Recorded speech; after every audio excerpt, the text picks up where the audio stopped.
So I'm Matt McKibbin. I live here on the island. I'm in Condado. If you go to the next slide, this is just like go and make it, like the point of this. This is me. I've been in the blockchain space for 11 years now, end of 2012. I was involved. I was a big Ron Paul fan. I learned about like the history of money and the Fed kind of stuff, and then I learned about Bitcoin and was like, oh my God, this is all of the solutions to all of these issues that they're thing. I participated in some protests in front of the Treasury in Washington D.C. At some point, which realized that like yelling at the Treasury was probably not going to end up doing anything, and so kind of went deep down the rabbit hole of like why decentralized money in general. Started running the Washington D.C. Bitcoin meetup in 2013, and really just kind of learning what also I wanted to do in the world and like what my superpowers were, which were not software development and not coding things, but like evangelizing the people that were building world-changing systems and like bringing all the smartest people that I knew that were talking about these things and putting them in the room together so that other people could learn from them, and just kind of being that community leader. Keep back, go back. And so fast forward, Decentranet is my early stage investment advisory firm, building blockchain systems, things that are making positive impact on the world. And then I'm also a GP at Hyla, which is a crypto fund of funds, which is investing in basically all tokens other than Bitcoin and ETH. So if you're investing in the best funds or investing in the best things. So decentralized AI is one of those things. And so I like the broad spectrum of like everything that's going on in the space is really important. But decentralized AI caught my mind share last, I guess about almost a year ago, maybe. I'd been playing around with Midjourney and things, and I talked to David and kind of paying attention to what was going on in the space. And because of the ramifications of having restrictions on what your intelligence systems are going to be able to do and what they're going to be able to tell you, it was that aha moment of like, oh, we have to have decentralized money. Oh, we have to have decentralized inference systems. We have to have decentralized AI systems. We can't let a few governments and large corporations decide what we're going to be able to learn and what we're going to be able to see in the world. And anyone that's kind of interacted with some of the new restricted models on there, when it gives you a lecture on when you ask a question, like it kind of makes people angry. So anyway, that's me as a little bit of an origin story of like why I care about these things. If you want to go to the next slide. So what really kicked this off, in my opinion, was the bit license, the bit license moment of AI, or the regulatory capture moment of AI. And so last October, was it?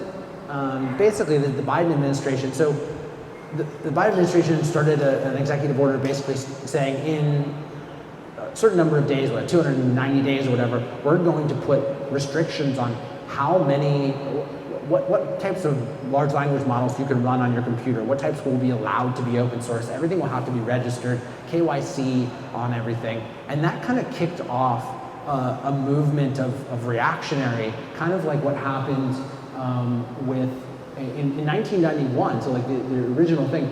Senator Joe Biden was actually responsible for putting the encryption as a munition bans in the United States government, and that kicked off the kind of crypto cypherpunk, basically saying, okay, we're going to open source PGP. And so the next slide shows Phil Zimmerman, which I think you'll probably see on other slides. But basically, he instead of kind of fighting it and the thing, he basically just published PGP in a textbook and said, this is freedom of speech. I can publish open source math. And so fast forward now President Joe Biden is trying to basically restrict open source math and what we can do on our computers, and who's going to be able to have access to it, and it's the regulatory capture moment. So we need to open source and decentralize those systems if we're going to have free systems of the world moving forward. Go to the next slide. So this is David Johnson tweeting about it, and if you go to the next slide, this is so July 26th is when they're going to have these regulatories. And so there's this whole movement of how fast can we build and accelerate these systems so when these things go into effect, it doesn't matter. Because all the systems already exist, they're out there, people can use them, and what one country does in their jurisdiction won't matter because everyone will have access to it. And so crypto and AI, like crypto is not about asking permission about what you're doing. Satoshi Nakamoto did not contact the World Bank and the Federal Reserve and say, hey, do you think it would be a good idea if I, launched this credit? He just did it, right? And so now we have artificial intelligence systems that aren't going to be permissioned in that sense as well. And these are some of the other kind of quotes, like Eric Voorhees is a big proponent of this. He's been living, Andre Karpathy, Elon Musk is talking about open sourcing Grok and everything like that. Go ahead to the next slide. There's I put a slide in, I was looking for like, why do we want to open source? What are the benefits to the detriments? And so this was like one of the better like images I could find last night at 1 in the morning. But basically, they're all community-based, like crypto are. They're open source. Anyone can use them. Anyone can download them. We know what the weights say. We know what there's no IP around it, and everyone's going to be able to use it. And so there was a number of memes that started appearing last fall, which was like, okay, if they put the regulations into place, like, what do you mean I'm not allowed to have this amount of compute in my home to do what I want it to do? And so there's this right to bear compute where this guy's got a GPU on his back. And I actually think that this will probably be enshrined into whatever, as we reorganize our governmental systems. I think the right to bear compute, the right to have a slice of compute that is yours to use in the world will probably be enshrined as a right if we were to reorganize the Constitution over the next decade. I really do think it would be one of the things. The right to bear intelligence that's unrestricted. Just like having a gun or just being able to write down what you want, say what you want, the right to have that type of intelligence system at your fingertips. There's the come and take it of the GPU, right? Like, kind of like instead of the gun, it's the GPU there. The linear regression model, like what are you going to do? Come take someone's open source program on their computer if they didn't register it, kind of thing. Recently, like there have been a number of people that have been talking about, okay, you can't compete with, like, more centralized AI systems are going to just basically be acquired by the giants, right? And so the AI builders are like, do we build open source or do we get acquired by Microsoft? Do we want to see everything that we've built be acquired by Microsoft and Google? And if the answer is no, then you have to go build open source. And so the next slide, I believe, is the CEO of Civility basically saying the same thing. He's like, I got to go build open. I don't want everything to be purchased by these large giants. I want things to be free and open, and I don't want them to be stifled. So Sam, on the same vein of like, when I think we will have the right to bear compute, like the largest people in the space are saying like, compute will be the currency of the world. It won't be money, it will be like how much compute can you use to do whatever you're going to do it, and the people that own all of that will have the majority of the wealth in the world. He says like universal basic compute will be what, instead of income, it'll just be you have a slice of whatever his thing is. And I'm not saying that advocating that getting it from OpenAI is the case here, but these are what the largest players in the world have said over the past couple of months, and they swear they see the trend going, right? And so, what do we need to do? We need to build open source decentralized systems that allow anyone to have access to that compute, and it's not just Microsoft, it's not just these large compute providers, and that's what Morpheus does. Morpheus allows anyone to access that compute in the world from a number of different providers. It's platform agnostic. It just wants to be able to connect you to the decentralized alternatives for the infrastructure of compute and resources for your open source decentralized AI. There's a little bit about the things you're going to learn a lot more about this, but there's community, there's capital, there's compute, there's coders. So there's the 4 pillars of kind of like what is being built in order to have this infrastructure exist. Go ahead, next slide. The utility, as I said, like you're going to be able to have these API calls for decentralized applications, and this is even more important if I said Microsoft and all these people think that the compute of the world is going to be the currency. We now have the currency of the world. It's in the More token, right? And so one of the things that the hazards of not building these systems is who here has read 1984? Some of you. I advise definitely go check it out if you haven't read it. It's like a really good cautionary tale. It's quite scary to see the relevance of today. But one of the concepts in there is that the memory hole, and so it's not actually like you're not remembering any of it. That's the whole term Orwellian is like it's the opposite of what it is when they use these terms. But the memory hole is where information goes to die, to be destroyed. So when something happens and they don't want you to remember what happened, they put it in the memory hole, which is basically goes to give birth. Right? So that no one knows and remembers what that thing was, and no one can figure out what happened in the past, and therefore that they control exactly what you know exists in the world. And with AI systems, it's really, really easy to control what people see. It's really easy to ban things. And so like when you see banning of discussions by Facebook and Twitter and all these different types of things during the pandemic of like, should I get a vaccine or not? Right? Can I have a discussion about the pros and cons of my bodily autonomy? Right? They banned all of those things very, very rapidly with a lot of artificial intelligence systems, with the government putting the thumb on the scale of what you were allowed to discuss in a public open forum. And so having intelligent systems that aren't being biased by that, by those safety boards, by that, is going to be really, really important as whatever the next thing is that they want to control your view of what that of the world. So Joe Biden ordered all of Facebook, Instagram to censor the content. The Twitter files came out when Elon Musk bought the thing. And but what about like the Facebook files, the YouTube files, the Google files, the PayPal file, like all of the censorship that occurred on all of the big platforms? Like those never came out. Those exist, and maybe we'll see them in 10 or 20 years.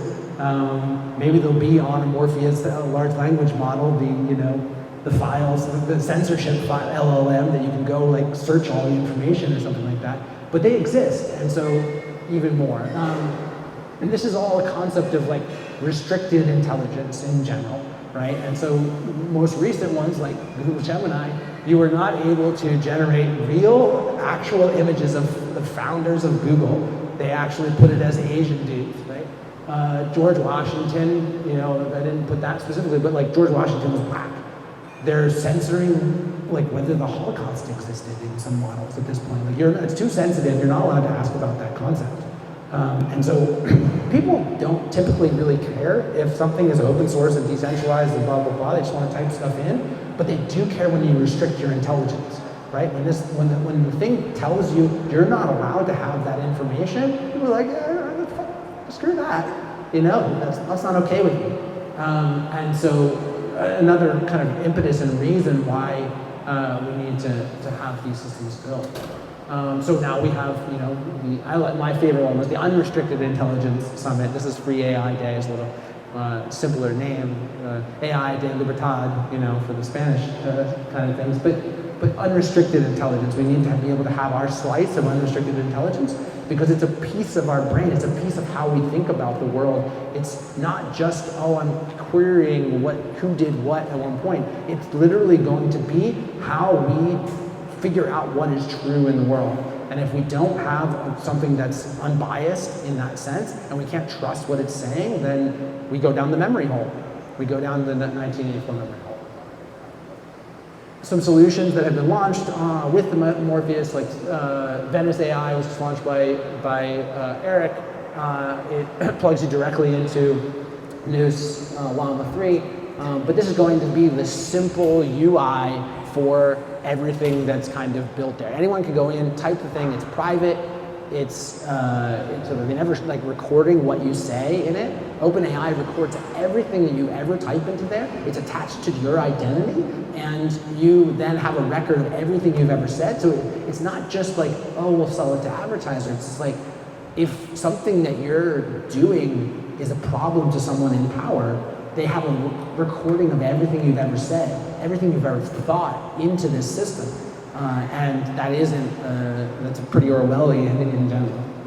So Venice.ai just launched, and I encourage anyone with one Morpheus token gets the free Venice AI premium. So I think, what's the cost of a Morpheus?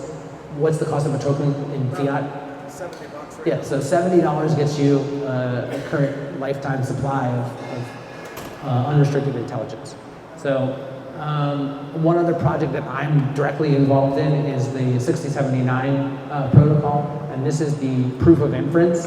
So we have a big problem of a lot of decentralized GPU providers basically saying, yeah, we have all these GPUs, but like they actually don't. There's like a lot of big pyramid schemes, and it doesn't actually exist. And so, can you define inference? That term is used a lot in AI. Yeah, inference is the calculations that you do when you ask some system to do something for you. It's got to recall that information to figure it out. That's inference. How they do it. Yeah, it's the calculations that the system is doing. And so the proof of inference is like, do you have the GPUs to back up what you're saying? And this is basically adding a proof on there. It does a little bit of work. It proves that the GPU exists. And it's a consortium, it's a prototype, like all of the GPU, I think there's 13, 14 of them now are on board. And so they're building a massive consortium of people saying, we want this standard, we want to make sure that this stuff exists, and we're willing to onboard and be a part of the conversation of the proof of inference standard. The more 20 standard, which is, you'll learn more about Morpheus in a bit, but basically the fair launch standard that Morpheus was so successful for, where they said anyone can come, take their staked ETH, you're not risking any principal, but you give up your staking rewards, which you never owned in the first place, to contribute to open source projects. And at the end, there's a token that's launched, and everyone had equal access to the ability to do it. And so in the crypto token world, a lot of times there's like 20% per team, and there's this, and there's all the VCs, and then they get preferential thing, and they get to sell on all the retail, basically, is what happens. And now this is, we created a capital market in general that's fair launch, and anyone can come access it, and there was no pre-launch. So anyone will be able to use that and fair launch protocol that chooses to. All the hardened contracts, all the work that the communities have done will be allowed. I think there's a 10% fee or something, which is reasonable. This is probably outdated at this point, but there's one of the screenshots of like, there's a lot of stuff being built in this space, and I expect it to be exponentially greater. We could probably have one of these slides with just Morpheus projects in the next month and list them and all those things. So it's a blank slide. Yes, that's it. I apparently didn't finish it. Anyway, thank you so much for I was up to like 2 in the morning.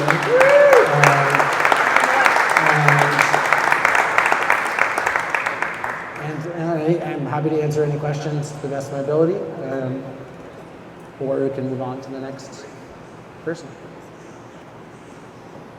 Great. Are there any questions on anything that was talked about, or the general reasons why decentralized AI? I had a question. Yeah. What are your concerns about power corrupts and great responsibility with great power, having access to these powerful tools without any type of structured restrictions? What's the downside to unrestricted intelligence, these powerful tools where I can just hey, there'll be a bomb that kills a bunch of people or whatever, Yeah. What are your thoughts on that? Yeah, so the question is, what is the downside, or what are the negatives potentially to having lots of people have the most powerful intelligence in the world?